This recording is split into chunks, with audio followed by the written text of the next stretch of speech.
Some people like to do 10 peanut allergies, and some people like to do 5 and 5 positive negatives.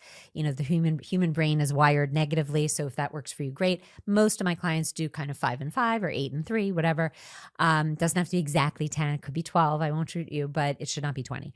So we want to start with our family of upbringing. As daunting as this is as a parent, so much of whom we choose to date and then marry is quite a bit largely based on our family of upbringing, particularly the allergies. So you might have a wonderful relationship with your parent, but there are still things about them that you're like, it's triggering me. So we start with our family of upbringing, then we move on to our dating history. You want to kind of scroll through the people that you've dated and think, why did I break up with that person from a year ago who was a perfectly nice, normal person? Oh, because of that. That goes on my list. Okay, so if I haven't dated anyone, then you just start with your family history. And then you could even think about friends of yours. Like, why do I gravitate to certain friends and other ones? It's like nails on chalkboard. There's something there, right? There's like a trait. We're a family of big personalities, and I determined very quickly with my oldest daughter when she was dating that as soon as I heard in a reference call, he's a bit on the quiet side, I was like, thanks so much. Click. Like, it's just not going to work. So you can kind of figure these things out just by looking at your life. When I meet a client for the first time on Zoom and I get this whole history of their life, I could really make their deal breaker list for them. I see it like rising through the ashes of their life, like we get our deal breaker list from our life. But I let them do it because I think it's a good exercise. And then sometimes I'll say, I think you forgot this from like a year ago. Remember when you were dating? And she's like, oh my gosh, I can't believe I forgot to put that down. Absolutely put that on the list. So family of upbringing, dating history, friendships, that should do it.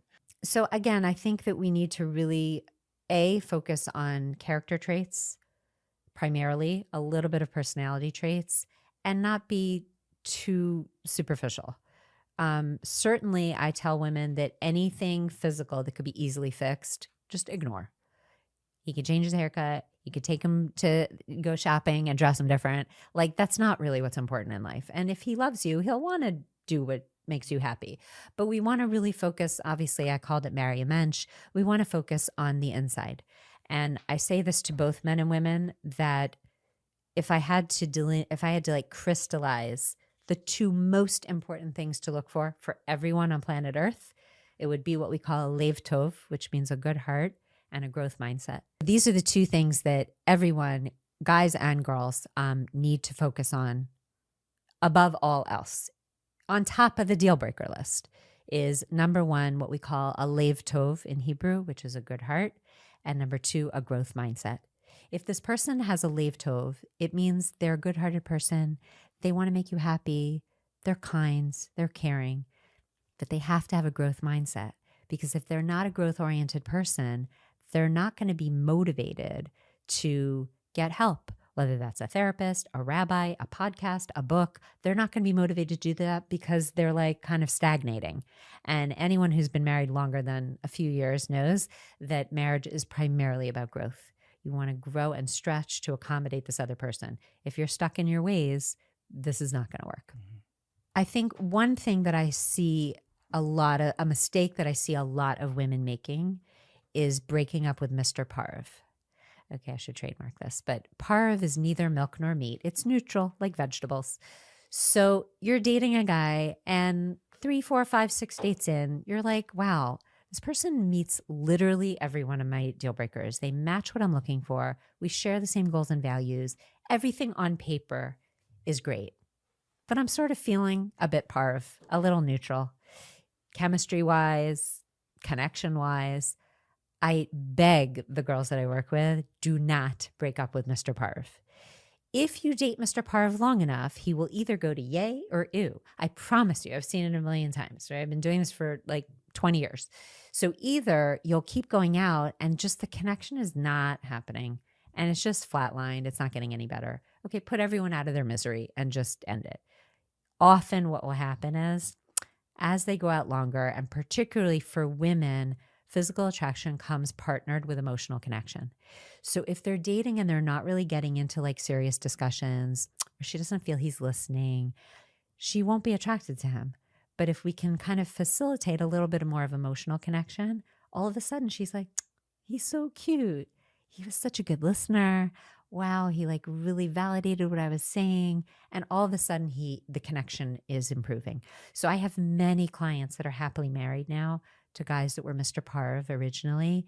And I'm so happy when someone uses me correctly by not going rogue and breaking up with him, but rather like calling me and saying, I'm thinking of breaking up with him.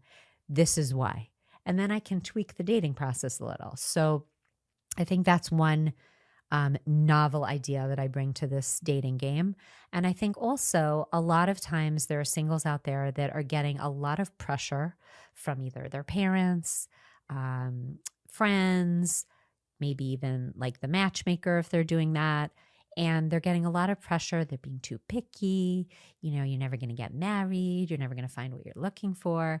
And I'm here to tell women you are not being picky. You're being selective.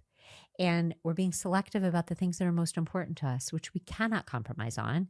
Everything off that list, we've got to be willing to compromise on. So I was a cheerleader in high school, and I really view part of my job as a dating coach is being these women's cheerleader.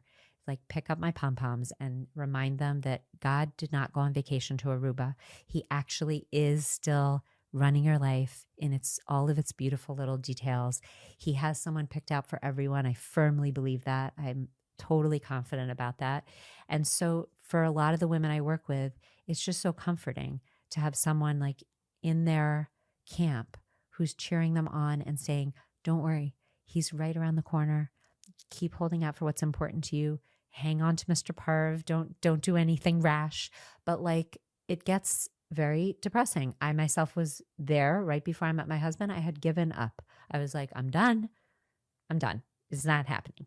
And then there he was. So I try to really be a source of encouragement and what we call emuna, faith and confidence that God has someone picked out for you that's so well suited to you and you don't need to settle. I don't care how old you are. None of my clients settled.